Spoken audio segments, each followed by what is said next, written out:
बोलवलं नाही विशेष अधिवेशन, तर त्याचा असा अर्थ होणार आहे की यांना शिवाजी महाराज छत्रपती शिवाजी महाराज छत्रपती संभाजी महाराजांचा अवमान व्हावा ही त्यांची सगळ्यांची मनापासूनची इच्छा आहे. आणि मग लोकांनी ह्यांना त्यांच्या जागा दाखवून द्याव्यात. तुम्ही त्याच पक्षाचे खासदार आहेत, मुख्यमंत्री आहेत, तुम्ही जाऊन त्यांच्याशी एक लक्षात घ्या, वारंवार किती वेळा सांगायचं, एकदा सांगायचं दोनदा सांगायचं, ऐकत नाहीत असं तुमचं ऐकत नाही. पण त्यांनी ऐकलं पाहिजे, ऐकणं म्हणण्यापेक्षा त्यांना कळायला पाहिजे का नाही सगळ्यांना.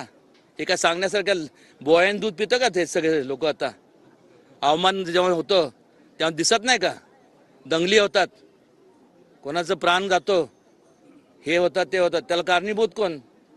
हा कायदा तुम्ही पारित नाही केला तर कारणीभूत हेच संपूर्ण सगळे. तुम्ही संसदेत या संदर्भात काही मागणी करणार? अमित शहाकडे आम्ही सांगितलं, त्यांनी सांगितलंय.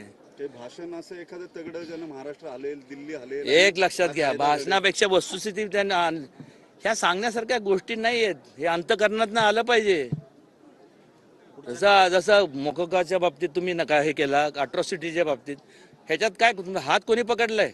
हे बघा, कोण ठेवत असेल तर त्यांना तिकडं देशाच्या बाहेर पाठवून द्या. त्याचं उदात्तीकरण करण्या तो कोण फार काही मोठा नव्हता, मोठा म्हणण्यापेक्षा तो हलकटच. महामुंबई टाइम्स.